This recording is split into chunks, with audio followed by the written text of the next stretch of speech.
Pasti saya sebelumnya beragama Muslim. Saya sekolah sambil jualan. Mama saya itu goreng-gorengan gitu ya, dan saya yang harus berjualan di sekolah itu. Dan pertama kali saya merasakan bullying itu juga di sekolah saya.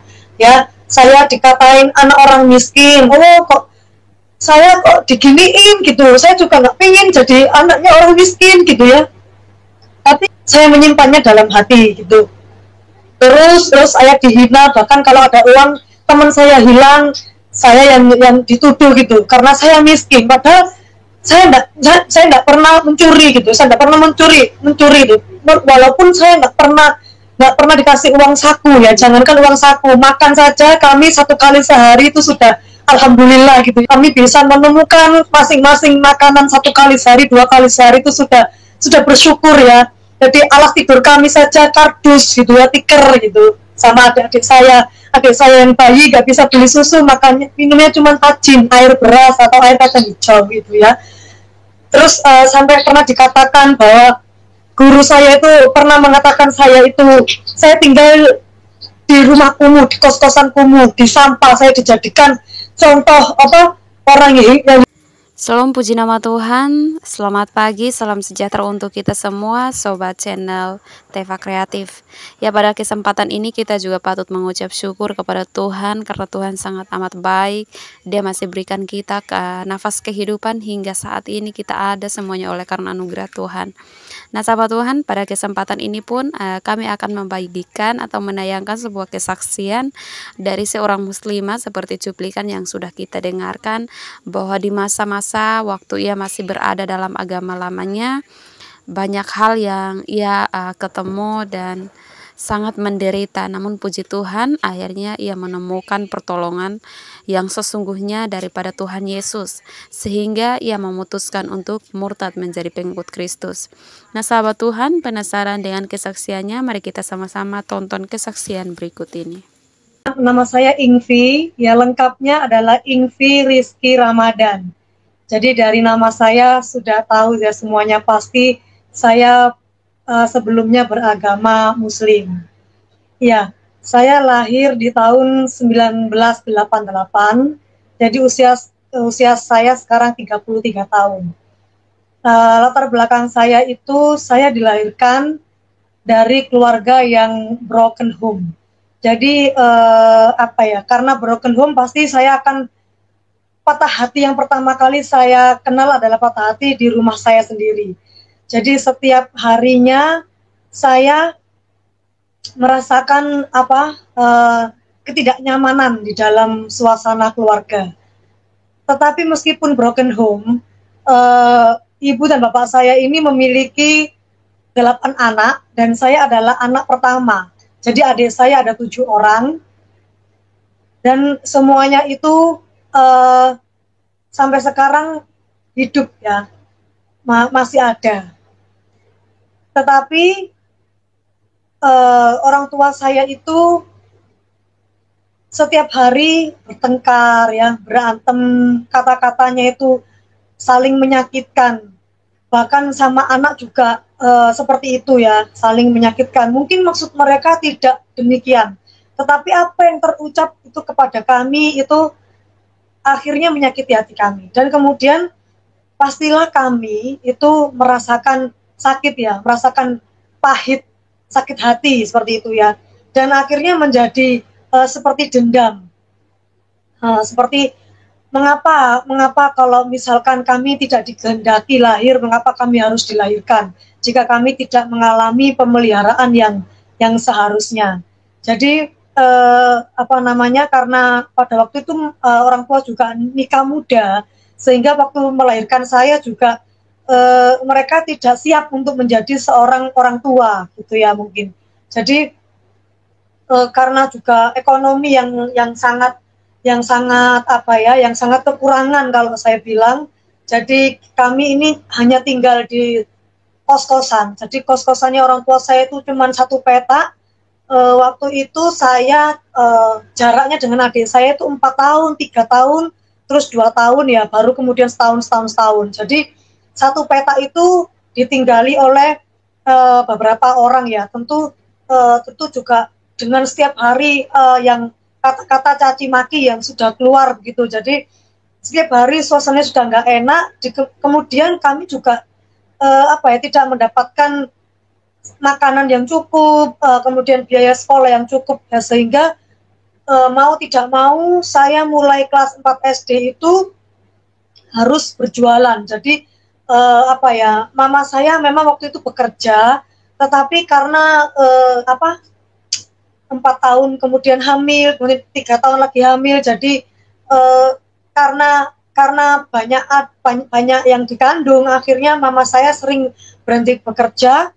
Dan papa saya sebenarnya seorang musisi, tapi ya karena memang tidak hidup di dalam Tuhan, jadi hidupnya juga semau gue gitu ya. Jadi hidupnya papa saya juga tidak karu-karuan juga hidupnya. Jadi kami berusaha untuk bagaimana kita itu besok bisa makan. Itu aja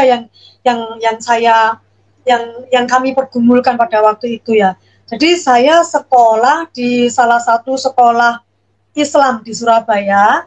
Jadi mama saya ini taat beragama, sehingga pasti kalau orang tuanya mama saya taat beragama, pasti anak-anaknya juga akan diajarkan taat beragama. Jadi saya mulai dari TK, SD, SMP itu saya sekolah Islam. Saya sekolah yang berkurikulum Islam ya di salah satu kota Surabaya. Jadi saya sekolah sambil bekerja. Saya sekolah sambil jualan. Nah, di kelas 4 itu mama saya itu goreng-gorengan gitu ya. Kayak bakwan seperti itu. Jadi kayak goreng-gorengan yang saya harus ke pasar sendiri. Kelas 4 SD saya sama adik saya yang waktu itu kelas 1 SD, jam 3 malam kami sudah harus jalan ke pasar untuk membeli bahan-bahan, kemudian mama saya mengolahnya, saya mandi, saya siap-siap ke sekolah, dan saya yang harus berjualan di sekolah itu. Dan pertama kali saya merasakan bullying itu juga di sekolah saya. Ya, saya dikatain anak orang miskin, saya dikatain di sekolah itu tidak boleh berjualan. Tapi karena saya sangat menyayangi orang tua saya lawan itu. Saya lawan semua perasaan sakit hati, dibully, bahkan malu itu saya lawan. Saya bilang, kalau saya tidak bantu orang tua saya tidak bisa bayar sekolah, saya tidak bisa makan ya. Bahkan semua pada waktu itu belum canggih ya. Pada waktu itu masih seneng main bekel, main dakon ya, anak-anak itu main lompat tali gitu ya. Saya tuh kepingin setelah jualan saya habis ya, saya jajakan dari kelas ke kelas ya sampai habis. Saya harus punya target, jajanan saya harus habis. Kalau nggak habis, saya dan adik-adik saya itu nggak bisa makan gitu ya. Kemudian setelah habis saya pengen ya sekolah, saya pengen main sama teman-teman saya, dan teman saya bilang, kami nggak mau berteman sama orang miskin gitu ya. Di situ patah hati saya, kalau saya ingat itu patah hati yang kedua gitu ya. Itu nggak enak gitu loh. Saya bilang gitu, ya Allah gitu ya, kelas 4 SD saya, ya Allah kok saya diginiin gitu. Saya juga nggak pengen jadi anaknya orang miskin gitu ya. Tapi gimana gitu, tapi saya kasihan sama orang tua saya. Ya sudah, kalau teman saya tidak mau berteman sama saya, sudah gitu ya. Jadi saya cuma diem gitu, melihat teman-teman saya main dari kejauhan gitu, saya diem gitu. Tapi saya nggak pernah bercerita sama orang tua saya. Kalau saya bercerita pastinya mungkin mereka tambah sedih gitu ya. Saya menyimpannya dalam hati gitu. Terus saya dihina, bahkan kalau ada uang teman saya hilang, saya yang dituduh gitu, karena saya miskin. Padahal saya enggak pernah mencuri gitu, saya enggak pernah mencuri itu. Walaupun saya enggak pernah dikasih uang saku ya, jangankan uang saku, makan saja kami 1 kali sehari itu sudah alhamdulillah gitu ya pada waktu itu. kami bisa menemukan masing-masing makanan 1 kali sehari, 2 kali sehari itu sudah bersyukur ya. Jadi alas tidur kami saja kardus gitu ya, tikar gitu. Sama adik saya yang bayi gak bisa beli susu, makanya minumnya cuma tajin, air beras atau air kacang hijau gitu ya. Terus sampai pernah dikatakan bahwa guru saya itu pernah mengatakan saya tinggal di rumah kumuh, di kos-kosan kumuh, di sampah, saya dijadikan contoh orang yang hidup kumuh gitu. Saya kecewa gitu, padahal kami ini satu agama, kok begitu gitu. Tapi saya diam ya, saya nggak berani. Di dalam hati saya sudah timbul begitu memang. Kenapa kok kita saudara seiman, kamu bukan membantu saya, tapi kamu kok malah begituin saya gitu ya. Kemudian sampai pada akhirnya saya harus Eptanas SD.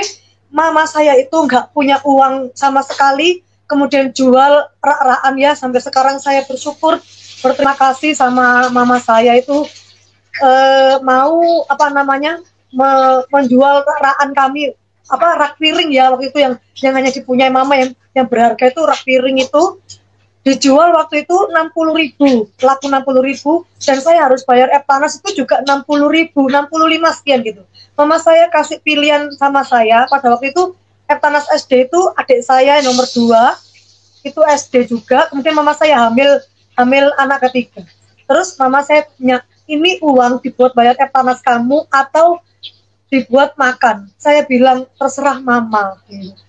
Mama saya bilang ya udah buat Eptanas kamu aja biar kamu bisa lulus sekolah ya gitu. Kemudian benarlah mama saya membayarkan uang Eptanas itu ya, karena uang jualan hanya bisa buat sehari-hari ya. Belum lagi kayak harus berjualan donat, berjualan apa ya, kepanasan, kehujanan, tapi itu hanya bisa dibuat bayar bayar sekolah SPP, kayak buku. Saya sering nggak bisa beli, terus hanya buat makan sehari-hari aja ya. Jadi selain jual di sekolah, saya juga harus jual di luar gitu ya, menjajakan di luar gitu. Terus akhirnya saya Eptanas, bener ya, kita serumah itu nggak makan selama 1 minggu. Nggak makan nasi tuh ya, hanya makan teh anget ya, 1 kali 3 hari. Itu saya Eptanas, dan saya masih ingat adik saya nomor 2 itu bilangnya, "Ma, saya pusing gitu ya, lapar, tapi bener-bener gak ada yang dimakan, itu saya bener-bener ya sampai sekarang tuh merasakan gimana rasanya nggak makan nasi ya. Kita cuman makan minum teh anget, kadang itu ada yang orang ngasih itu kayak kayak biskuit gitu ya, tapi rasanya nggak kenyang gitu ya. Nggak makan itu ya, kayak nggak makan tuh itu 7 hari saya lemes gitu ya, nggak bisa mikir itu ya, nggak bisa mikir. Saya bilang, saya sholat itu ya Allah, kok rasanya kelaparan banget gitu ya. Terus akhirnya bersyukur saya lulus, tapi angkanya itu minim banget, minim kelulusan ya, tapi saya lulus. Nah SMP saya akhirnya mama saya nggak bisa nyokolain saya dititipkan sama kakek saya 3 tahun di situ dititipkan. Terus SMA saya ditarik lagi sama mama saya SMA masuk sekolah negeri Surabaya. Saya tes sekolah negeri karena pikir saya kalau sekolah swasta kan terlampau mahal, kalau SMA negeri masih membayar tapi murah ya. Ya akhirnya masuklah di SMA negeri, salah satu negeri di SMA negeri Surabaya. Saya bahkan jahit seragam pun itu nggak bisa. Jadi papa saya itu yang jahit itu gimana caranya berusaha untuk menjahit baju. Bukan seorang penjahit tapi menjahit baju seragam saya supaya saya itu bisa sekolah. Tetapi saya meskipun sekolah negeri saya pakai hijab ya, karena saya sudah dari SD, SMP, SMA itu saya harus pakai hijab. Saya pakai hijab di sekolah SMA inilah saya merasakan bullying yang semakin parah ya, karena benar-benar semakin mama saya dan papa saya itu semakin parah pertengkarannya ya, karena orang tua saya ini semakin rusak moralnya ya. semakin rusak moralnya. Ya mohon maaf jika orang tua saya hari ini mungkin menonton video saya tidak bermaksud untuk menjelekkan atau saya hanya ingin menceritakan ya. Dan saya memaklumi setiap orang yang apa namanya, yang melakukan hal itu ya di luar Tuhan. Saya memaklumi. Jadi pada waktu itu saya mengalami bullying yang semakin parah. Papa saya pada waktu itu semakin tidak karuan moralnya. Kami semakin kelaparan ya. Adik saya sudah 6 kalau nggak salah waktu itu. Adik saya kalau nggak 5 ya 6. Sebentar, mohon maaf. Nah kemudian saya harus kembali untuk mencarikan adik saya, keluarga saya ini nafkah sembari saya sekolah, yaitu dengan cara mengamen dan berjualan koran di salah satu perempatan di kota Surabaya. Di situ saya pulang sekolah, jarak rumah saya dengan sekolah itu kalau naik angkot ya kira-kira 1 jam. Saya naik angkot 1 jam, kemudian saya lepas seragam saya itu pasti nggak ada makanan ya. Jadi lapar sekali rasanya, lapar. Terus kemudian saya cari kehidupan. Bagaimana saya caranya makan, adik-adik saya makan ya, orang tua saya juga bisa makan. Kemudian saya ngamen di situ ya, jual koran di situ. Saya pikir ya orang-orang kaya ini mungkin kasihan lah ya, sekedar membeli koran atau sekedar ngasih uang 1.000 2.000 gitu ya. Ternyata tidak semudah itu. Ternyata saya tidak semudah itu mendapatkan uang. Saya dari pulang sekolah, saya jalan kaki itu ke tempat ngamen saya itu sekitar 1/2 jam. Dengan perut yang sangat lapar, saya harus ngamen di situ untuk mencari uang di situ. Saya pengen makan ya. Pengen makan. Itu jarang yang orang yang ngasih itu jarang. Kadang kalau ngasih itu dengan kayak jijik gitu ya, gini gitu. Itu perasaan saya ya Allah gitu ya, ya Allah gitu. Kok saya gini banget ya, saya ini hanya pengen makan, saya pengen sekolah kok kayak gini banget. Sampai kalau saya hujan itu kehujanan, ya panas kepanasan. Dan ya setiap hari saya lakukan seperti itu. Saya harus sekolah, saya harus makan. Kalau saya nggak sekolah, saya nggak bisa lulus, saya nggak bisa bekerja. Itu aja yang saya pikirkan. Nah, belum lagi tantangannya ya, kalau ngamen di jalan itu ada Pol PP ya, Pol PP, Pamong Praja itu, karena kan tidak boleh anak di bawah umur untuk mencari uang ya, karena menurut negara ini kan tidak boleh. Tetapi bagaimana saya menceritakan sama mereka? Saya juga nggak pengen gitu ya. Saya juga nggak pengen punya kehidupan yang seperti itu. Setiap anak pasti ingin ya memiliki kehidupan yang layak. Tapi jalan hidup saya ini begini gitu. Jadi saya dikejar, saya lari ya, sudah lapar, dikejar lari lagi ya. Saya pernah nyemplung got, atau saya naik itu kayak di pecinta alam itu kayak ada ini pecinta alam ini, itu kan saya pernah naik itu, padahal saya nggak pernah ikut pecinta alam ya, nggak ngerti caranya naik climbing gitu ya. Saya naik itu sampai dari atas itu supaya nggak ditangkap gitu ya. Begitu orangnya pergi, saya bingung turunnya kayak apa gitu ya. Jadi kayak kayak pepatah orang itu, saya tuh nggak bisa lari. Masa nggak bisa lari? Coba ada anjing yang mengejarnya, saya yakin dia lari. Sama ya, the power of kepepet itu ya Bapak Ibu ya. Kalau orang sudah kepepet ya, kelaparan, itu ditangkap pula ya. Akhirnya saya sampai bilang, saya tantang gitu ya. Siapakah engkau Tuhan? Saya tantang, siapakah engkau Tuhan? Kalau kau Tuhannya orang Islam, ngomong. Kalau kau Tuhan orang Kristen, tampakkan dirimu. Kalau kau Tuhannya orang Hindu atau orang Buddha, ngomong gitu. Jangan kau bikin hidup saya kayak gini. Saya bilang gitu. Engkau lahirkan aku di dunia, engkau lahirkan aku di bumi ini, tapi engkau bikin aku susah. Saya ini pengen apa? Saya hanya pengen makan, saya hanya pengen sekolah. tapi engkau bikin seperti ini. Orang tua saya nggak peduli, orang tua saya hanya peduli tentang keegoisan masing-masing. Ya, orang tua saya hanya peduli tentang apa keinginannya masing-masing, tapi orang tua saya nggak pernah peduli bagaimana saya harus makan, bagaimana saya ditagih uang sekolah, bagaimana Tuhan juga nggak peduli atas kehidupan saya, ya. Tapi apa yang terjadi? Nggak ada apa-apa, ya, nggak ada suara apa-apa, ya, ya. Saya keluncung gitu. Tapi pada akhirnya ya apes juga. Saya 3 kali juga ketangkep, ya. Yang pertama saya ketangkep sama adik saya sama orang tua saya, ya, karena orang tua saya waktu itu menjemput saya, ya. Jadi ketangkep semuanya. Terus berjanji untuk tidak mengulang lagi, ya. Ya namanya gimana berjanji gak mengulang lagi? Namanya kalau lapar, ya, itu pasti akan mencari makan, ya. Gak mungkin saya mau mencuri, saya tidak mau mencuri, saya tidak mau ngerampok, ya. Jadi hanya itu yang bisa saya lakukan, ya. Saya ulangi lagi kedua, ketangkep kedua, ya. Ketangkep kedua, saya itu sama adik saya aja, adik saya, terus kemudian kami lolos.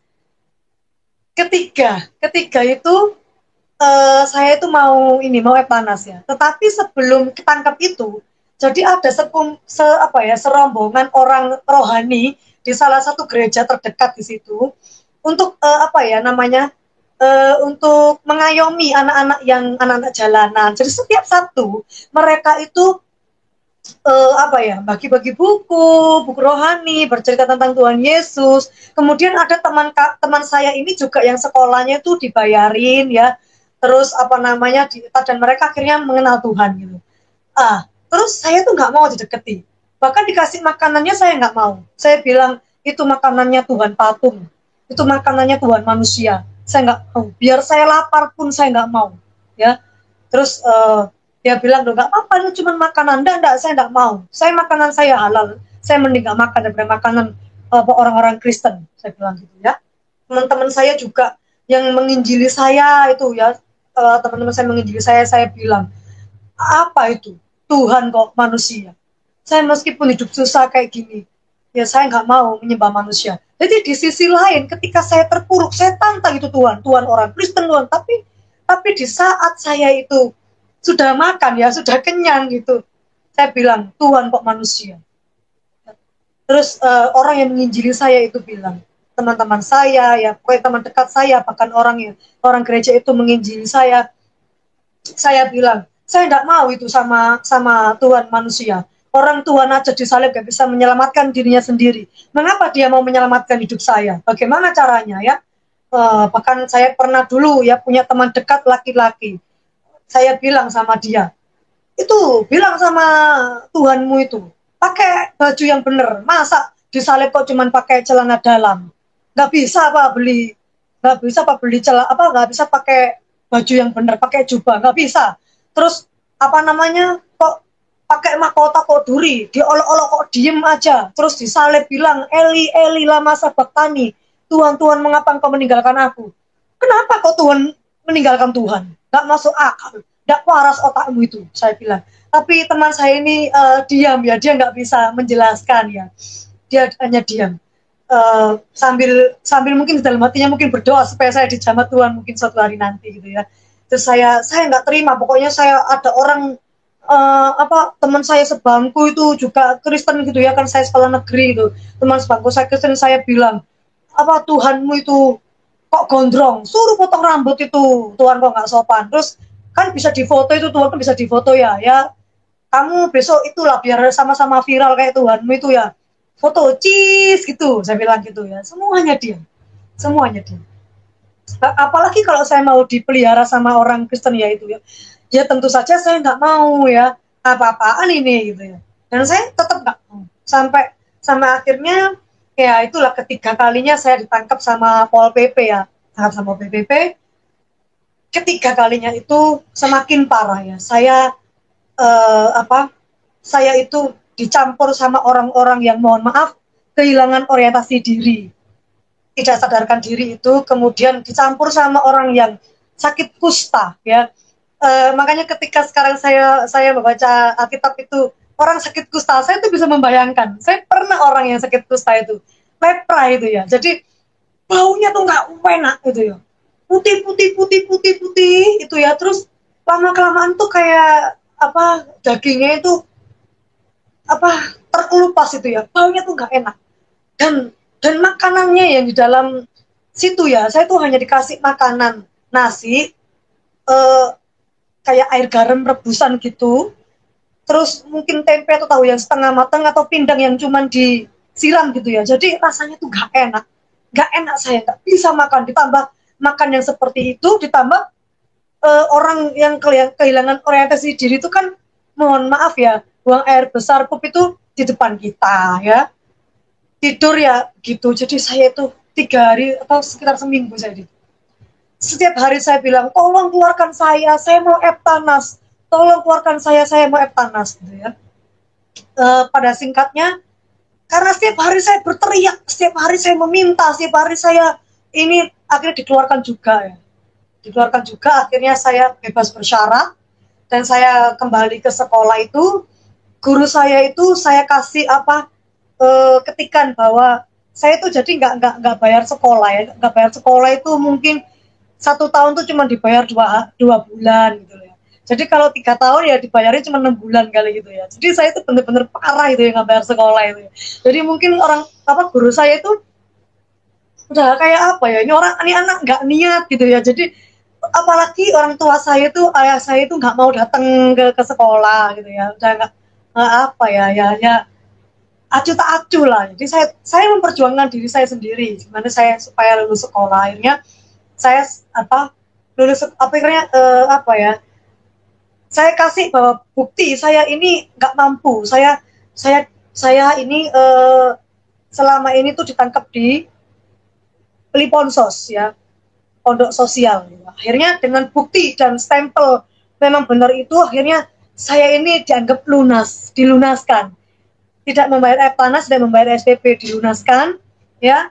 Syukur saya waktu itu, alhamdulillah saya sujud syukur ya di lapangan itu. Akhirnya kemudian saya panas dan saya lulus.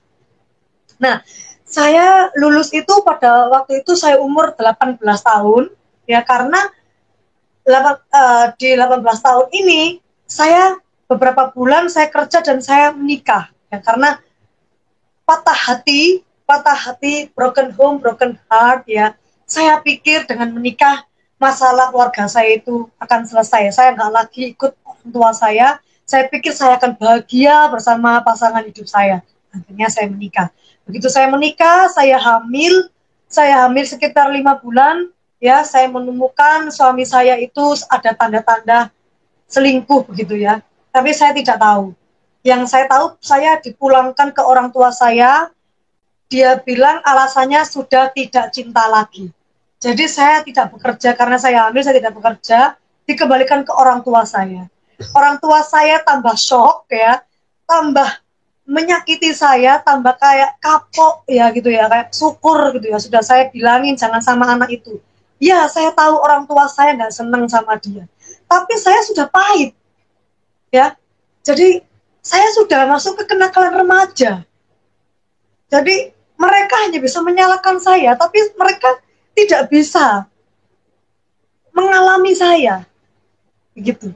Jadi kepahitan hati saya ini membuat saya tidak tahu kalau menikah itu harus dengan pasangan hidup yang baik, ya, dan dengan umur yang baik juga. Ya. Jadi akhirnya saya tambah depresi, saya tidak punya uang untuk melahirkan, ya bahkan akhirnya orang tua saya juga yang harus mencari-carikan utang-utangan untuk saya melahirkan. Nah, setelah saya melahirkan, saya bekerja ya di klinik kecantikan salah satu di Surabaya.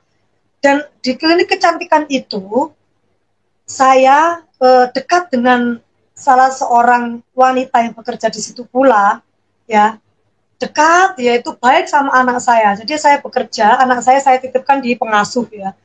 Dekat sama saya, anak saya sering dibelikan susu, anak saya sering dibelikan makanan, saya juga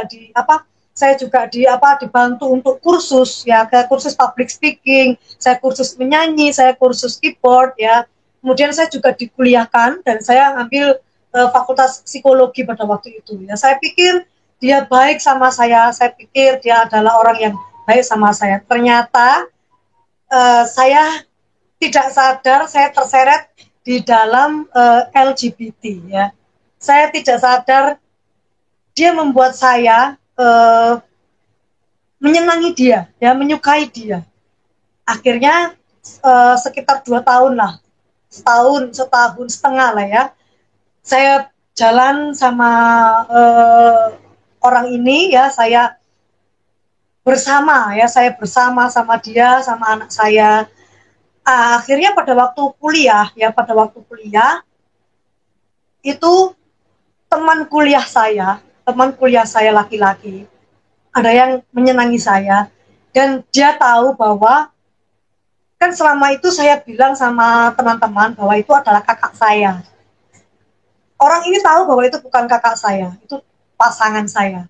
Nah, singkat cerita, orang ini mencoba untuk melepaskan saya dengan wanita ini, dan saya akhirnya juga ingin kembali normal, ya, ingin kembali memiliki kehidupan yang normal. Saya ingin tinggalkan dia, dan itu tidak mudah, ya. Saya diancam, bahkan saya mau dibunuh, saya dijeburkan got, ya, saya mengalami hal-hal yang seperti demikian, ya. Kemudian akhirnya saya terlepas juga, lama-kelamaan saya lepas juga. Nah, tetapi akhirnya saya kemudian berpacaran dengan laki-laki ini, ya, dan kembali saya hidup bersama dengan dia sebelum pernikahan, ya. Dan teman laki-laki saya ini anak Tuhan, Kristen. Kemudian dia tetap menginjili saya tetap tidak mau, ya. Meskipun besok-besok kita menikah, saya tidak mau ikut agama kamu. Kamu yang harus ikut agama aku. Senakal-nakalnya aku, ya, nauzubillah min dzalik, ya. Jangan sampai saya ini menjadi orang yang murtad. Kemudian saya itu kan kuliah, saya bekerja di beberapa radio sebagai announcer freelance, ya. Saya sebagai penyiar freelance dan penyanyi kayak freelance juga. Jadi kalau ada event-event wedding atau apa, saya hanya mengisi pada waktu seperti itu saja. Kemudian pada suatu hari saya nggak tahu kok tiba-tiba ini perut saya sebelah kiri ini kok sakit, ya. Sakit itu tembus sampai ke belakang. Biasanya saya itu kalau mah itu di ulu hati sini gitu loh. Tetapi kok saya merasakan itu di sebelah kiri itu sampai tembus sampai ke belakang. Kok sakit, setiap hari saya mencoba untuk nggak apa-apa lah ini, kok setiap hari gitu, ya, sampai pada akhirnya itu sakit banget, saya nggak tertahankan, saya nggak bisa kuliah, saya nggak bisa kerja, ya. Pada akhirnya saya hanya tidur saja, akhirnya saya sama pacar saya ini dibawa ke Dr. Sutomo, di rumah sakit Dr. Sutomo itu untuk diperiksakan karena saya sudah nggak bisa jalan lagi. Saya ngesot gitu, ya, terus sudah muntah kuning gitu. Akhirnya saya dibawa ke UGD, itu katanya dokternya itu saya kena ginjal, ya. Ginjal saya bermasalah karena saya sering kurang minum, ya, gaya hidup juga, ya, stres, ya. Tetapi Pak, saat itu saya tidak suka minum alkohol. Saya tidak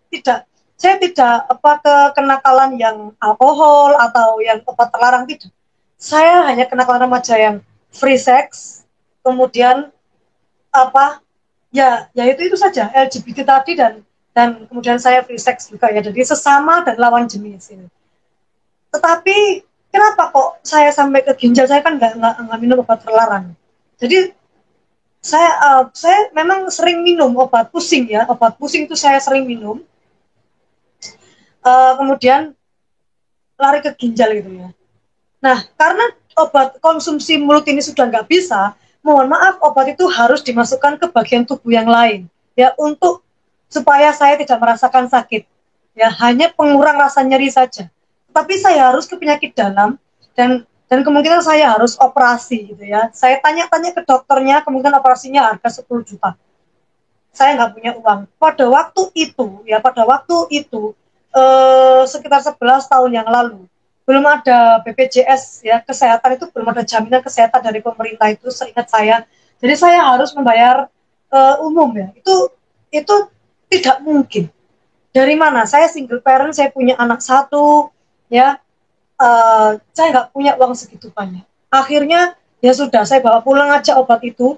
Dan kalau obat itu habis, saya akan merasakan kesakitan yang luar biasa.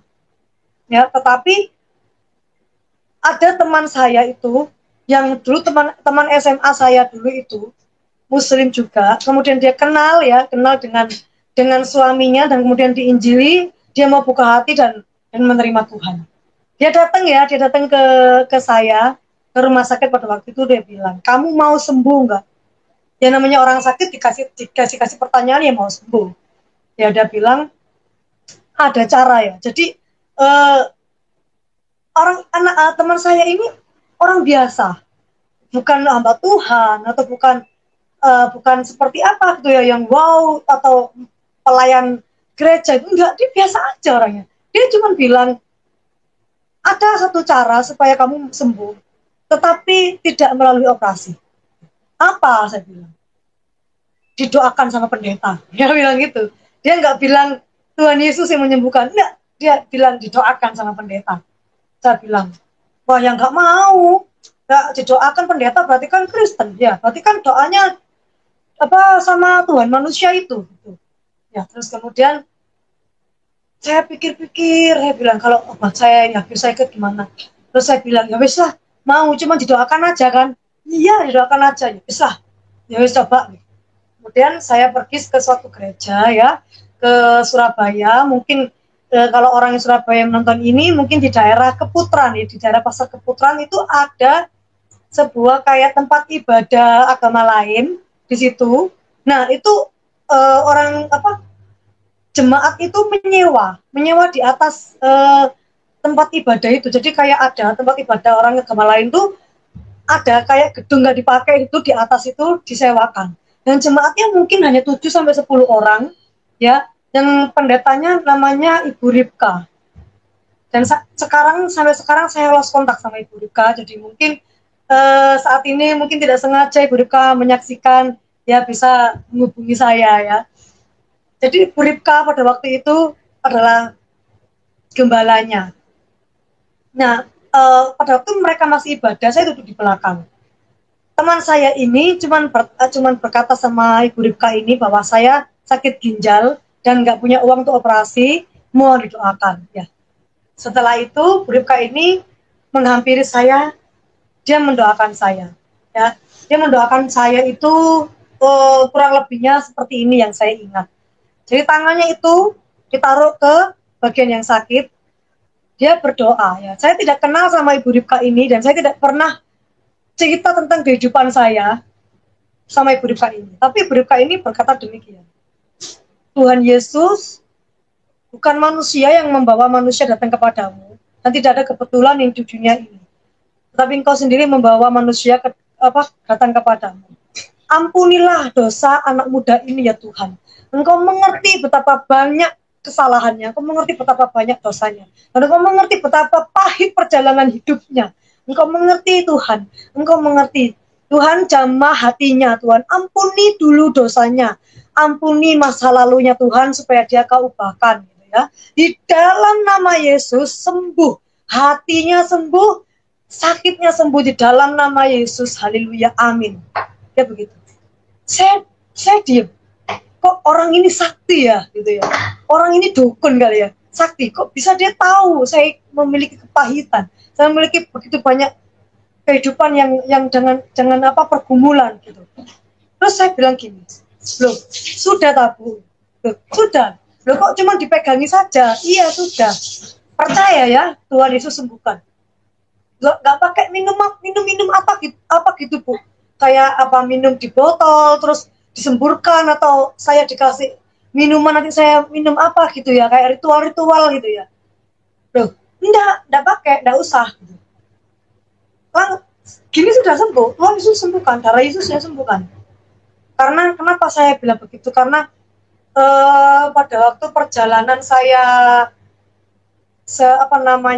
Islam itu juga ya, saya itu juga pernah di satu aliran Islam itu, yang dimana kami ini sengaja untuk memanggil arwah wali-wali, memanggil arwah orang terdahulu untuk mengajar kitab kuning atau mengajar kitab apa-apa yang tidak kita tahu. Jadi saya sempat ikut ya di dalam aliran ajaran seperti itu ya. Jadi yang mengosongkan diri, mediasi, meditasi itu ya. Maksudnya kayak ada orang yang dikosongkan. Jadi kita punya orang yang khusus ya, nanti dikosongkan rohnya, nanti dimasukkan roh lain. Dan bahkan karena saya sering mengalami saya sering ikut ibadah itu, saya sendiri ini nggak sadar kalau saya ini ternyata punya sosok gaib yang saya ajak setiap hari ngobrol ya. Saya jalan jauh itu saya nggak kerasa, saya itu dan orang bilang, kamu kok bicara sendiri? Saya baru sadar, loh enggak, saya bicara sama Eyang kok, saya bilang gitu. Saya panggilnya dia Eyang gitu ya. Entah itu halusan, saya nggak tahu apakah itu benar-benar makhluk gaib atau itu halusinasi saya. Ya karena saya kan juga depresi, saya juga frustasi, stres ya, mengalami kehidupan yang begitu pahit ini ya. Saya nggak tahu itu benar-benar makhluk gaib atau itu halusinasi saya nggak tahu. Yang penting saya melihat sosok itu Eyang, dan saya seneng ngobrol sama Eyang ini karena saya nggak punya teman untuk ngobrol kan. Saya seneng ngobrol sama dia. Jadi saya pikir pendeta itu mendoakan saya yang demikian. Ternyata enggak ya. Saya percaya aja. Saya pulang. Obat saya ini masih ada. Tapi obat saya ini saya konsumsi kalau saya sedang sakit gitu ya. Tetapi masalahnya kok saya nggak sakit-sakit. Dan saya nggak sadar kalau saya nggak sakit-sakit sampai itu sekitar 1 hari kemudian. Loh kok saya nggak sakit ya? Jadi saya masih hidup dalam dosa sama pacar saya itu ya. Saya hidup dalam dosa sama pacar saya itu. Tapi pacar saya kan Kristen juga ya. Jadi apa yang dia injili ke saya, apa yang dia ajarkan ke saya, ya saya ketawa aja, orang dia aja hidupnya masih dalam dosa. Gimana dia mau ngomong kebenaran ya? Ya. Akhirnya tapi saya kok nggak sakit gitu ya. Kok saya nggak sakit? Saya bilang sama dia, aku nggak sakit ya. Loh, dibilang itu Tuhan Yesus yang nyembuhin. Enggak lah. Ini kan karena saya percaya. Ini karena motivasi. Ini karena saya kayak ya kalau percaya disembuhkan, ya kan? Orang itu kan kalau terjadi sesuatu kalau percaya gitu ya. That can be miracle when you believe gitu. Saya percaya saya sembuh. Jadi saya percaya saya disembuhkan oleh kepercayaan saya sendiri. Jadi saya nggak langsung percaya, oh Tuhan Yesus ingin nyembuhin saya, enggak.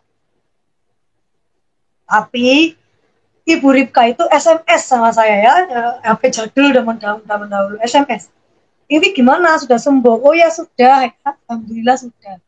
Terima kasih Bu sudah menyembuhkan saya. Oh itu Tuhan Yesus yang menyembuhkan katanya Pak Ripkanya. Ivi mau ya datang ke ibadah Pentakosta atau pencurahan Roh Kudus. Apa itu? Ya pokoknya doa, datang aja lah ibadah. Ya saya sebenarnya nggak mau datang. Tapi pikir saya adalah orang yang berbalas budi. Saya adalah orang yang tahu berterima kasih. Ibu pendeta ini sudah menyembuhkan saya. Bagaimana saya tidak mau orang hanya ibadah, orang saya nggak ngapa-ngapain ya. Ya saya datanglah sama pacar saya tersebut ya.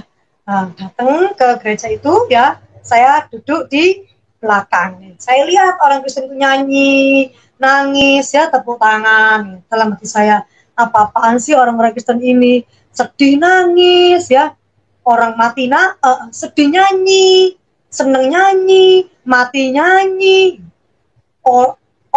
hidupnya kok nyanyi aja. Terus nyanyinya nggak pakai wudu, dalam hati saya kan, nggak pakai wudu ya, enak gitu ya, doa itu nggak pakai berwudu gitu, enak gitu ya. Saya tuh sambil gini-gini, dibohongin gitu sama manusia gitu ya. Padahal saya sudah sembuh itu ya, dibohongin sama manusia yang mengaku Yesus. Terus ada lagu itu yang mengena di dalam hati saya, tapi saya terus menyangkal gitu ya. Lagu itu begini, penyertaanmu sempurna, rancanganmu penuh damai, aman dan sejahtera, walau di tengah badai. Saya diem. Saya mencoba mencermati kebodohan orang Kristen. Masa aman dan damai sejahtera walau di tengah badai? Ya kan? Badai itu kayak apa? Badai itu kan, wah, saya juga badai. Orang-orang ini kan nggak tahu badai kehidupan. Dari kecil saya menerima bullying ya. Orang miskin, nggak ditemenin, sampai SMA saya harus ngamen. Teman-teman saya itu tahu ngamen, saya diketawakan ya. Saya diketawakan itu, saya aduh rasanya itu. Ditambah lagi saya ke LGBT, tambah lagi saya diceraikan suami saya harus jadi single parent. Badai kok aman. Amannya dari mana? Menipu ini. Aman dan sejahtera walau di tengah badai gitu. Terus kan masuk akal. Terus ada lanjutannya kan, ingin ku selalu bersama, rasakan keindahan itu arti kehadiranmu Tuhan. Wah, bersama Tuhan. Tambah ngaco. Karena saya dulu pernah diajari sama ustazah saya ya. Manusia itu nggak ada yang bisa bersama Tuhan. Manusia itu nggak ada yang bisa melihat Tuhan. Kalau manusia itu melihat Tuhan, pastilah dia akan mati. Bagaimana orang Kristen kok mengaku-ngaku bersama dengan Tuhan? Ya kan, itu kan pembohongan publik itu. Bersama dengan Tuhan. Arti kehadiranmu Tuhan. Ya, sudah. Gimana orang-orang ini? Saya cuma gitu. Tapi itu ada di dalam hati saya gitu. Di dalam hati saya. Ya apa sih gitu. Saya orang-orang itu sama nangis gitu ya, sama nangis gitu. Saya terharu gitu. Ya saya diam aja.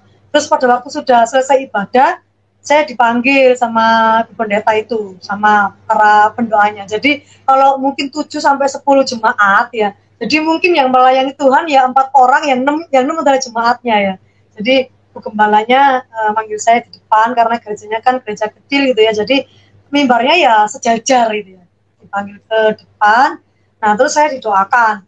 Nah ada 2 orang yang di belakang saya, itu di belakang saya, satu di depan saya. Itu begini tangannya gitu, kayak yang satunya begini, yang satunya begini. Kayak apa ya? Kayak nampanin gitu loh, kayak apa ya? Kayak nanti kalau jatuh kamu tak topang gitu ya. Saya pikir ini aku mau diapain ya? Mau di kayak di mantra-mantra gitu. Tapi saya diem. Mau apa Bu gitu? Oh doa aja kok gitu. Burikannya itu doa gitu. Doa. Oh ya udah gitu.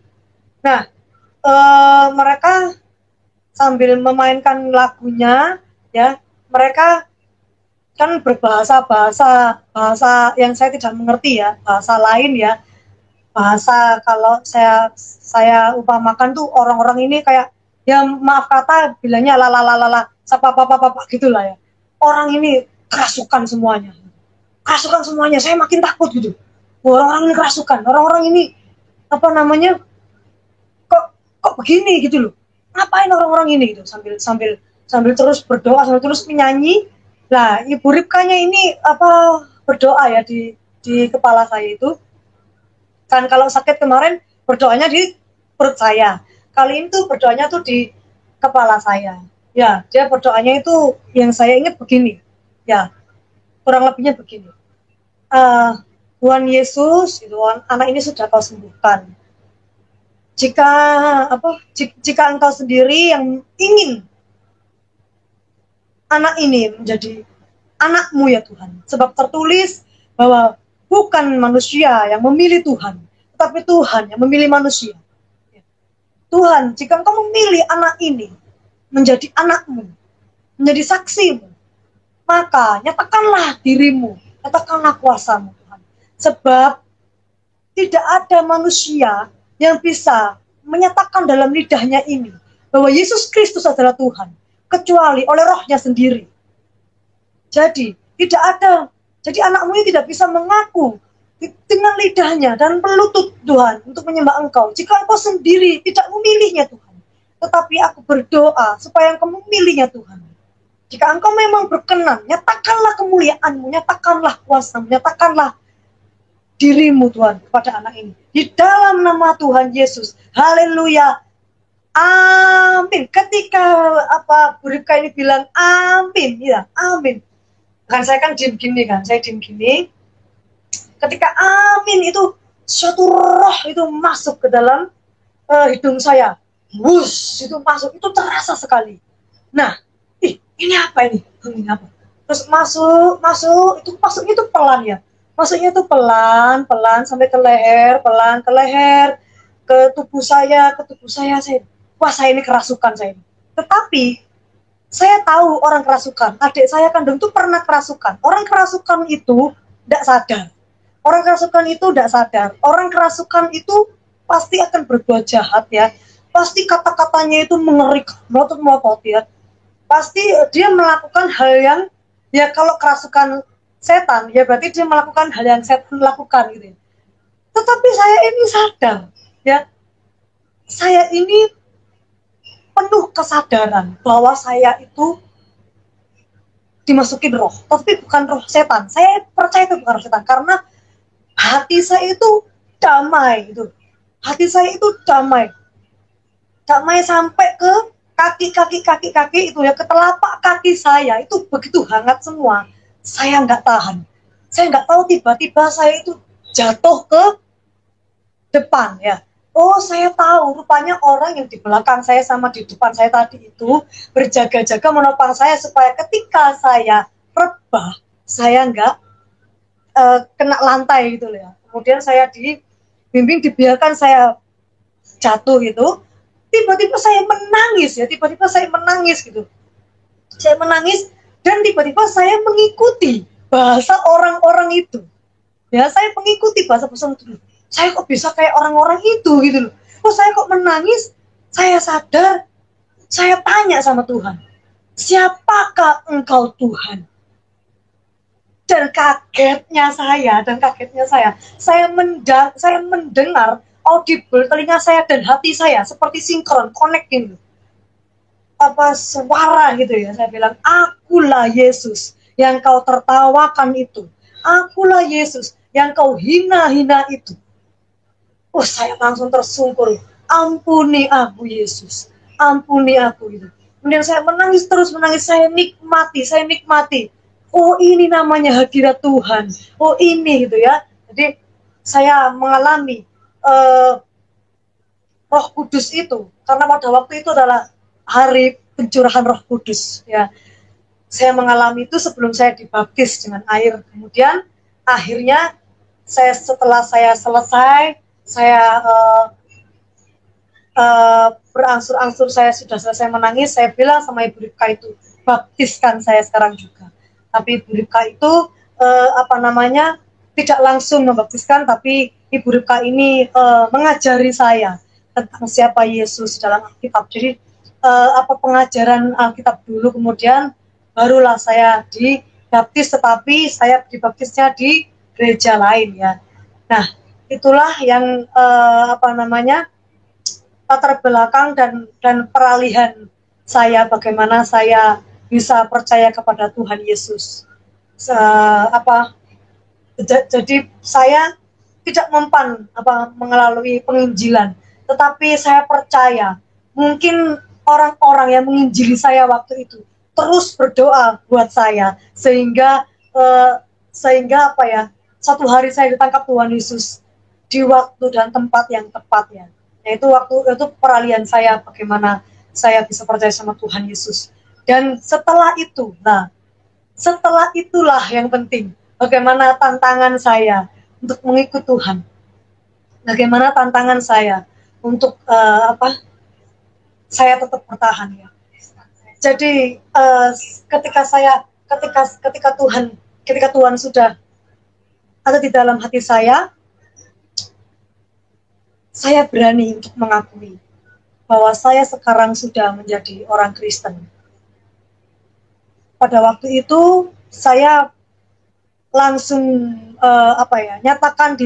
nyatakan bahwa saya Kristen itu di Facebook, dan orang tua saya melihat ya. Meskipun saya broken home dan broken heart, tidak ada orang tua yang bahagia melihat anaknya murtad. Jadi saya memaklumi dengan sangat mengapa orang tua saya itu kecewa dengan saya. Jadi orang tua saya, papa saya langsung bilang bahwa saya sudah keluar dari akidah akhlak. saya sudah tidak dianggap lagi anak mereka karena mereka begitu kecewa ya, karena terputuslah segala perkara di saat orang muslim itu sudah meninggal, terputuslah segala perkara kecuali 3 perkara, yaitu anak yang soleha yang mendoakan orang tuanya saat mereka sudah meninggal, yang kedua ya ilmu yang bermanfaat, ya yang ketiga yaitu amal jariah, yaitu amal kebaikan yang akan menjadi penolong kita waktu disiksa kubur. Jadi ketika saya adalah anak pertama, ya, dan saya dididik sekolah Islam, tentu saya mengerti pelajaran fikih, tauhid, ya, Al-Quran, hadis, akidah, akhlak, ya, saya mengerti ya. Bahkan bahasa Arab, karena di situ kan sekolahnya Islam, saya diajarkan bahasa Arab, saya diajarkan menulis Arab pego. Saya bukan hanya bisa mengaji, tapi saya sebelum umur 4 tahun ya, sebelum TK, saya sudah bisa Al-Quran, saya sudah membaca Al-Quran bahasa Arab itu, dan di SD saya sudah bisa menulis pego atau Arab gundul. Jadi Arabnya nggak pakai harokat. Kalau orang Muslim pasti tahu apa itu Arab pego, Arab gundul ya. Tentu saya bisa. Dan kemudian saya tahu betapa kecewanya orang tua saya. Saya memaklumi, saya tidak marah ya, saya memaklumi. Saya biarkan. Tetapi pada waktu itu saya sudah membaca firman Tuhan bahwa siapa orang yang tidak mengakui aku, maka Tuhan Yesus pun tidak mengakui kita di depan Bapa. Jadi saya meminta Tuhan untuk berani untuk mengakui bahwa saya sekarang sudah Kristen, yaitu saya anak Tuhan. Ya. Akhirnya tantangannya itu saya langsung putus sama saudara-saudara. Semua saudara saya bilang saya menjual agama, saya tidak betah hidup susah, maka saya menjual agama. Saya bilang saya tidak menjual agama, Yesus itu kasih, Allah itu kasih. Terus mereka terus aja mendebat saya diem ya, karena saya nggak ngerti apa yang harus saya katakan ya. Kemudian saya sudah saksi tapi mereka tetap tidak percaya ya. Akhirnya singkat cerita, saya ini menikah dengan pacar saya tersebut ya. Saya menikah dengan dia karena kita sudah satu iman. Saya menikah sama dia, tetapi ada hal-hal yang membuat saya begitu kecewa, dan iblis itu begitu menyerang saya. Dan bagaimana caranya saya itu kembali kepada kepercayaan saya yang lalu ya. Bagaimana caranya supaya saya itu meninggalkan Tuhan. Ada titik-titik saya itu ingin meninggalkan Tuhan kembali ya. Itu lewat tragedi yang setelah saya menikah. Jadi setelah saya menikah dengan pacar saya ini, diberkati ya di gereja, itu keluarga anak saya yang pertama ini yang tadinya membuang saya, itu diberitahu sama keluarga saya bahwa saya sekarang sudah menjadi Kristen. Mereka berusaha kembali merebut anak saya, dan saya nggak mau. Ketika saya selamat, anak saya pun juga harus selamat. Saya bawa anak saya ini ke tempat kelahiran suami saya, yaitu ke Jakarta ya. Tetapi memang pada awalnya orang tua suami saya ini memang tidak menyetujui saya, karena saya seorang janda yang beranak satu. Tetapi suami saya ini begitu mengasihi saya, dia ingin mengambil saya menjadi seorang istri. Akhirnya suami saya tetap menikahi saya. Dan di sana ketika saya pergi dari Surabaya ke Jakarta itu, saya naik sepeda motornya suami saya, butut ya, sambil membawa barang-barang yang bisa saya bawa seperti baju begitu saja, yang lain saya tinggal. Dengan di sana suami saya ini tidak memiliki pekerjaan apapun, ya kita gambling di sana hanya untuk menyelamatkan jiwa anak saya ini. Kemudian saya di sana dan saya ditolak mentah-mentah sama keluarga suami saya, yang mereka adalah turunan dan keluarga hamba Tuhan, bahkan keluarga seorang gembala. Saya memaklumi, saya tahu memang tidak baik menikahi seorang istri yang menikahi seorang perempuan yang sudah beristri sebelumnya. Tetapi saya bilang sama mertua saya, ya saya memohon ampun sama Tuhan.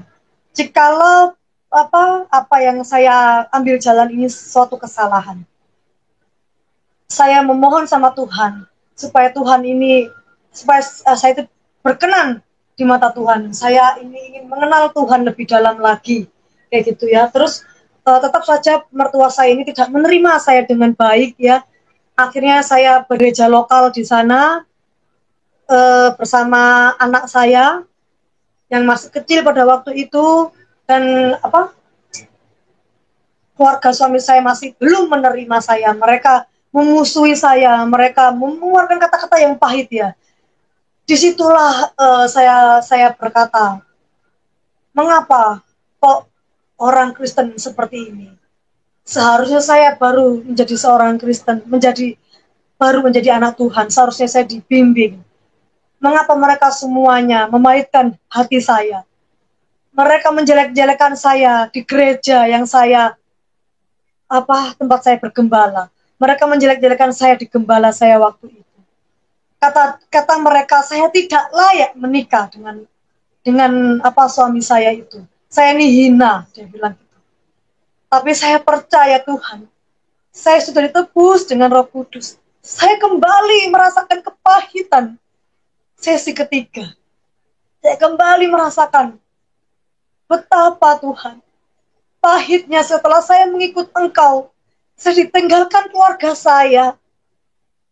Saya pergi ke Jakarta untuk menyelamatkan jiwa anak saya. Tetapi orang-orang di sini memahitkan saya semua ya Tuhan. Kemudian saya hamil, ya, anak kedua, ya, kemudian terus di dalam kehamilan itu mereka terus memahitkan hati saya. Mertua dan adik-adik ipar saya terus memahitkan hati saya. Ngolok-olok saya. Bahkan ketika saya ingin bergereja di tempat mereka, ketika salah seorang ipar saya itu menjadi pelayan Tuhan, saya bersalaman dengan dia ingin masuk ke gereja itu. Dia nggak mau salaman sama saya. Saya bilang, ya Tuhan, mereka ini adalah pelayan-pelayanmu. Dan saya datang sebagai jemaatmu. Kenapa kok salaman? Dia tidak menyambut saya. Saya pahit, tapi saya terus tidak mau kecewa dengan Tuhan. Ketika saya kecewa sama manusia, saya belajar untuk tidak kecewa sama Tuhan. Ya, kemudian ketika saya hamil, anak saya yang pertama ini sudah semakin besar, sekitar umur 3 tahun, 4 tahun lah ya. Suami saya ini, ya mohon maaf jika suatu hari suami saya ini melihat tayangan ini, saya tidak ingin menjelekkan apapun, saya hanya menceritakan apa yang terjadi.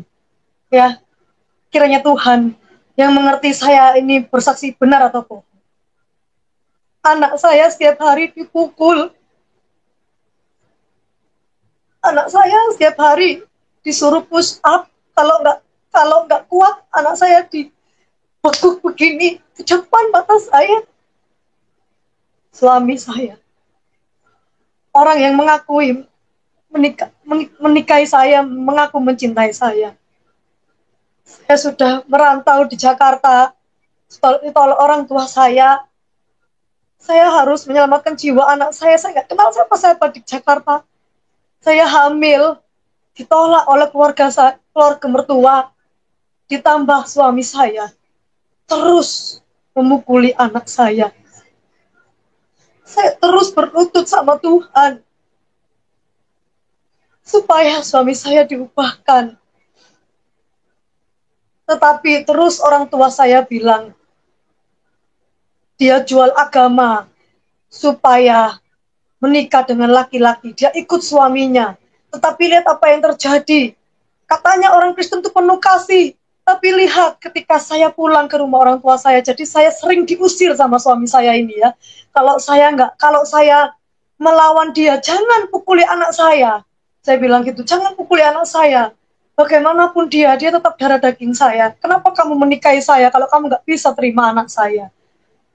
Saya diusir, saya pulang ke orang tua saya. Orang tua saya membuka baju anak saya. Katanya orang tua saya itu banyak bekas-bekas pukulan, memar-memar pukulan. Saya selama ini diem, saya nggak bilang sama orang tua saya karena saya malu. Tapi orang tua saya melihat sendiri, dan anak saya tanyain, kenapa kamu nak? Anak saya bilang, dipukulin papa setiap hari. Orang tua saya makin mencaci maki saya. Tapi saya terus bertahan dengan rumah tangga saya. Saya habis diusir, suami saya minta maaf, saya kembali lagi. Saya kembali lagi, dipukul lagi anak saya, dipukul lagi terus sampai berdarah-darah ya. Sampai berdarah-darah itu. Sampai tetangga-tetangga saya itu mau laporkan suami saya ke polisi, tapi saya bilang jangan laporkan, itu suami saya. Saya diusir lagi. Terus saya kembali lagi, saya diusir lagi sampai kira-kira 12 kali. Ya, terakhir saya benar-benar tidak kuat dan suami saya bilang, kamu mau pilih aku sebagai suamimu atau pilih anakmu. Dan dengan terpaksa saya memilih anak saya. Dan kemudian kami bercerai. Kami berpisah. Tetapi kemudian saya kembali ke Surabaya bersama dua anak saya, yang pertama dan yang kedua. Ya. Disitulah tantangan-tantangan bagaimana saya mengikut Tuhan. Jadi ketika saya dari pertama kali, 11 tahun yang lalu saya dibaptis, ya, hingga saat ini, saya terus bergumul, saya terus diizinkan Tuhan mengalami pencobaan-pencobaan. Baru ketika saya berpisah sama suami saya, dan saya terus ke gereja, ya, saya nggak punya apa-apa, tapi bagaimana saya bisa ke gereja? Saya numpang sana, numpang sini, saya ke gereja.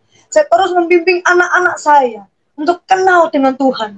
Dan anak saya yang pertama saat ini mengalami juga broken home dan broken heart. Sehingga dia mengalami struggle dan tidak mau sekolah sampai hari ini. Sampai hari ini anak saya juga mengalami yang namanya kenakalan remaja juga, karena begitu traumanya, begitu sakitnya kepada saya, ya. Saya mencoba bertahan sekitar 4 tahun sampai 5 tahun saya berumah tangga. Dia terus-menerus dia dikatakan suami saya, kamu anak setan, katanya itu ke anak saya. Dipukuli. Sudah terbentuk sampai anak saya bawa ke psikolog, ke psikiater, ke hamba Tuhan, kelepasan. Itu sampai sekarang anak saya masih tidak mau sekolah, tidak mau ngapa-ngapain. Sampai iblis terus bilang, teman-teman saya bilang, keluarga saya bilang, katanya Tuhanmu kaya, tapi kamu masih miskin sampai saat ini. Katamu Tuhanmu kasih, buktinya orang-orang Kristen tidak mengasihi kamu. Katanya Tuhan itu bisa melepaskan kamu, tapi buktinya sampai sekarang kamu penuh dengan pencobaan. Seperti itu sampai akhirnya saya setiap hari terus mencari Tuhan. Saya saat teduh, saya baca firman sampai habis, saya baca lagi sampai habis. Itulah kekuatan saya. Saya jawab sama orang yang menuduh, yang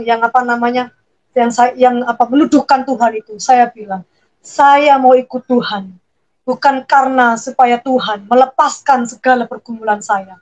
Saya ikut Tuhan karena saya mengalami Tuhan sendiri. Karena roh itulah yang membuat saya kuat. Karena roh itulah yang membuat saya taat. Karena roh itu yang membuat saya itu sampai hari ini.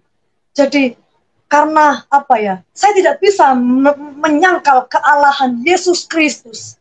Karena saya mengalami pengalaman spiritual, ya, yang tidak bisa saya ceritakan bagaimana detailnya perasaannya. Saya hanya bisa menceritakan gambarannya saja. Tapi yang saya rasakan itu, yang hanya bisa saya rasakan, ya. Karena pengalaman spiritual orang-orang itu berbeda-beda. Jadi yang saya rasakan, bagaimana engkau menyuruh saya menyangkal Yesus? Bagaimana engkau menyuruh saya meninggalkan Yesus? Sedangkan saya tahu bahwa Yesus itu Tuhan, saya dengar. Bagaimana? Jadi saya nggak bisa menyangkal. Ketika hidup saya saat ini masih mengalami suatu pencobaan, itu adalah mungkin itu adalah sebagai pembuktian iman saya Setiap hari saya harus dibuktikan iman saya sampai saya ini murni seperti emas. Saya pikir itu tantangan-tantangan yang saya hadapi ketika saya ikut Tuhan, ya. Dan kalau mujizat, saya banyak mengalami mujizat. Banyak sekali saya mengalami mujizat. Mujizat yang saya alami adalah, tentu saja kalau mujizat jasmani, tentu saja Tuhan sangat memberikan mujizat jasmani. Tetapi yang saya rasakan itu mujizat secara rohani, ya, di mana saya bisa lepas dari free sex, saya bisa lepas dari stres, lepas dari depresi, saya bisa mujizatnya juga saya lebih mengenal Tuhan. Saya diberi kekuatan hari demi hari, ya. Ketika saya berbagi pengalaman hidup dengan teman-teman saya yang bukan anak Tuhan, mereka bilang, kehidupanmu itu nggak mudah. Nggak semua orang bisa mengalami kehidupan. Itulah justru mujizatnya. Disitulah justru mujizat, di mana saya itu bisa kuat karena saya berdoa, ya.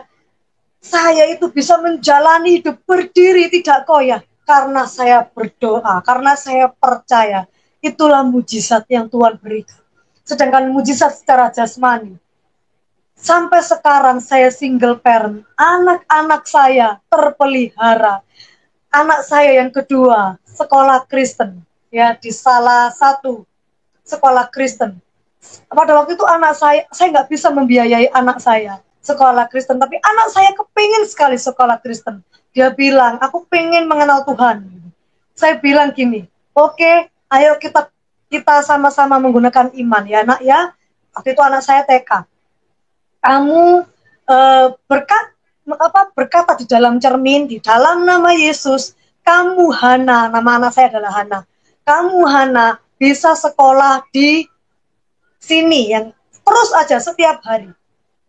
Saya nggak tahu. Tiba-tiba ada orang yang transfer saya nggak kenal, hanya kita kenal secara online, ya, yang membagikan ayat Alkitab setiap hari. Tiba-tiba jemaat orang itu mengirimkan uang berapa juta untuk sekolah anak saya.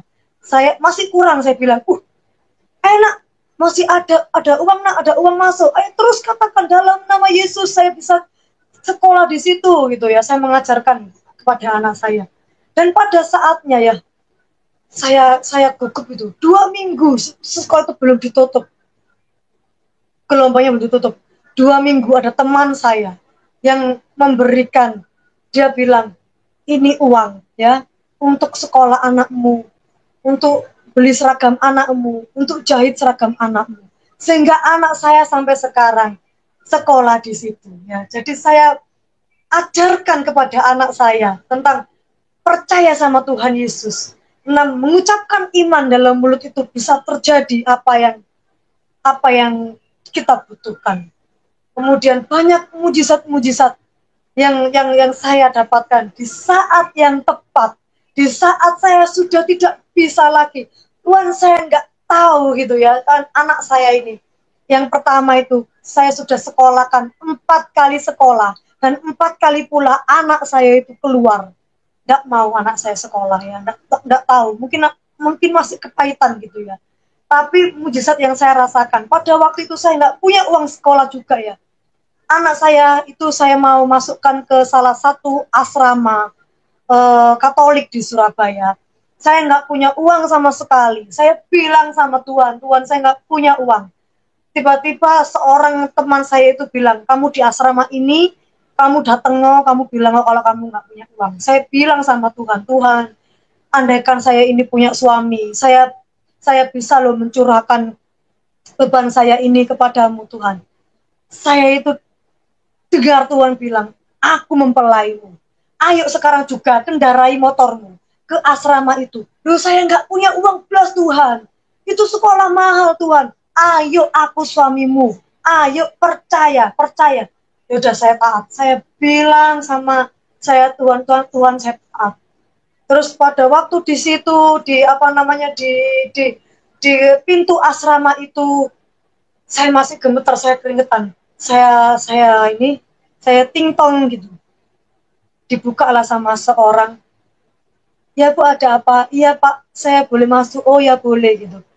Terus saya bilang apa nih Tuhan? Bilang aja apa adanya. Saya bilang sama dia, saya mau nyekolahkan anak saya mau apa, kepingin anak saya ini di asrama supaya menjadi baik, tapi saya nggak punya uang sama sekali.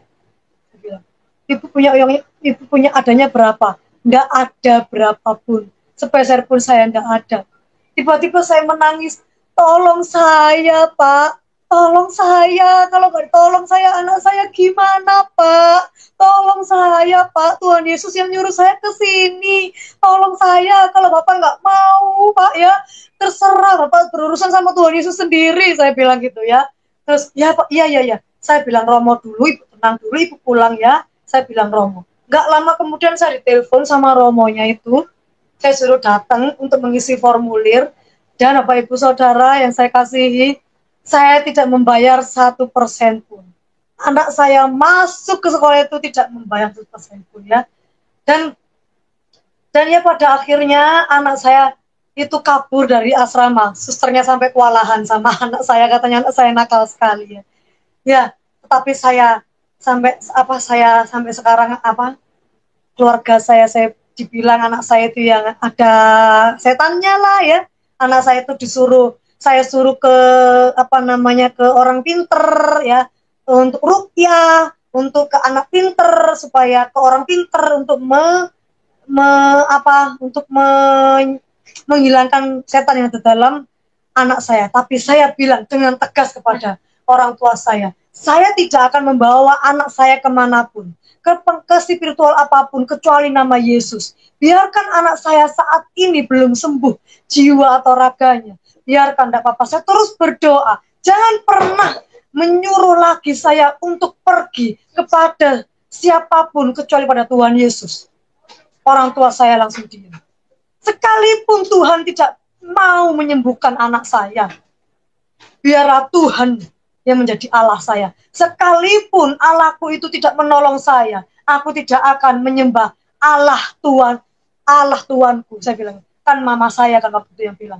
Jadi saya menghormati mamaku, saya menghormati orang tua, tapi saya tidak akan menyembah Allah selain Tuhan Yesus. Seketika itu orang tua saya tidak pernah lagi untuk menyuruh saya ke siapapun sampai sekarang. Dan saya banyak rasakan mujizat-mujizat Tuhan yang tidak bisa saya ungkapkan di sini. Tetapi itulah mujizat-mujizat ya, sampai detik ini anak-anak saya tidak pernah merasakan kelaparan. Tuhan tidak pernah mengurangi jatah makan saya 3 jadi 2, 2 jadi 1, 1 tidak sama sekali. Saya dan anak-anak saya terpelihara. Saya dan anak-anak saya merasakan damai sejahtera, disertai oleh Tuhan. Meskipun belum semua pergumulan saya dijawab ya, dan sampai sekarang saya juga tetap mengasihi orang tua saya, mengasihi adik saya yang kedua ya. Adik saya yang kedua ini saya bawa, adik saya yang kedua ini mengalami sakit penyakit yang tidak bisa disembuhkan ya. Sampai akhirnya adik saya ini divonis mau mati sama dokter. Dan saya harus pada waktu itu membiayai adik saya. Pada waktu itu juga sekitar 2 tahun yang lalu, saya pun tidak punya uang ya. Saya single parent, saya juga tidak punya uang. Akhirnya saya terpaksa berhutang ya, berapa puluh juta untuk menyembuhkan adik saya ini. Dan adik saya ini akhirnya tidak sembuh, tetapi pulih ya, keadaannya pulih sampai sekarang ya. Saya tidak tahu bagaimana cara membayar hutang sampai sekarang. Saya terlilit hutang.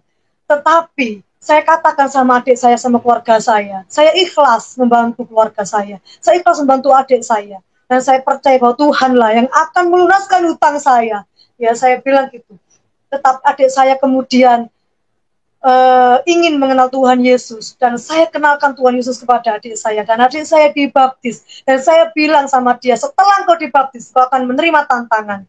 Dan ternyata adik saya itu kembali ke kepercayaannya yang lama. Sampai saat ini saya bergumul supaya jiwa adik saya diselamatkan oleh Tuhan, dan saya memilih di beberapa teman-teman yang grup-grup pendoa ya, beberapa grup pendoa, saya berdoa supaya bukan, ya jelas saya ingin hutang saya dilunaskan untuk yang kemarin untuk penyembuhan adik saya, tetapi terlebih itu saya ingin jiwa adik saya diselamatkan kembali, karena adik saya sempat dibaptis dan meninggalkan Tuhan, entah karena dia tidak kuat dengan celaan-celaan itu, entah karena sesuatu hal yang lain ya. Tetapi saya terus mendoakan bahwa adik saya boleh kembali diselamatkan, dan anak saya juga, anak-anak saya ini juga terus mengenal Tuhan dan takut akan Tuhan. Demikian kesaksian saya. Mazmur 79 ayat yang ke-4 hingga ayat yang ke-13. Kami menjadi celah bagi tetangga-tetangga kami, menjadi olok-olok dan cemooh bagi orang-orang sekeliling kami. Berapa lama lagi ya Tuhan, Engkau murka terus-menerus dan cemburumu berkoar-koar seperti api? Tumpahkanlah amarahmu ke atas bangsa-bangsa yang tidak mengenal Engkau, ke atas kerajaan-kerajaan yang tidak menyerukan namamu, sebab mereka telah memakan habis Yakub dan tempat kediamannya mereka hancurkan. Janganlah perhitungkan kepada kami kesalahan nenek moyang kami, kiranya rahmatmu segera menyongsong kami, sebab sudah sangat lemah kami. Tolonglah kami ya Allah, penyelamat kami. Demi kemuliaan namamu, lepaskanlah kami dan ampunilah dosa kami oleh karena namamu. Mengapa bangsa-bangsa lain boleh berkata, di mana Allah mereka? Biarlah di hadapan kami bangsa-bangsa lain mengetahui pembalasan atas darah yang tertumpah dari hamba-hambamu. Biarlah sampai ke hadapanmu keluhan dan orang tahanan, sesuai dengan kebesaran lemahmu, lenganmu. Biarkanlah hidup orang-orang yang ditemukan untuk mati dibunuh. Dan baliklah ke atas pangkuan tetangga kami 7 kali lipat celah yang telah didatangkan kepadamu ya Tuhan. Maka kami ini umatmu dan kawanan domba gembalamu akan bersyukur kepadamu untuk selama-lamanya, dan akan memberitakan puji-pujian untukmu turun-temurun. Puji nama Tuhan. Demikianlah kesaksian dan juga firman Tuhan yang sudah kita dengarkan. Dari kesaksian dan firman ini kita tahu bahwa Tuhan sangat mengasihi orang-orang yang percaya kepada Tuhan Yesus. So, buat kita jangan pernah takut untuk menjadi pengikut Kristus, dan jangan pernah takut menderita di dunia. Lebih baik kita menderita di dunia daripada kita menderita di dunia akhirat nanti. Nah, sahabat Tuhan, dari kesaksian ini kita belajar bahwa kita juga harus mengucap syukur dalam segala hal, apapun keadaan kita, baik itu susah, senang, teruslah mengucap syukur. Sebab Tuhan Yesus itu selalu ada bagi setiap orang yang mengandalkannya. Berimanlah kepada Tuhan dalam keadaan apapun. Nah, sahabat Tuhan, akhirnya kesaksian ini cukup sampai di sini ya, dan saya mengucapkan juga terima kasih bagi teman-teman yang sudah setia dukung dan juga support channel ini, dan juga nonton kesaksian ini sampai selesai. Tuhan Yesus terus memberkati kalian semua, memberkati pergumulan hidup kalian, dan juga apapun yang didoakan kiranya dijawab oleh Tuhan. Amin. Nah, sahabat Tuhan, sekali lagi terima kasih kesaksiannya. Sekian dan terima kasih. Salam, sampai jumpa di kesaksian-kesaksian berikutnya. Haleluya.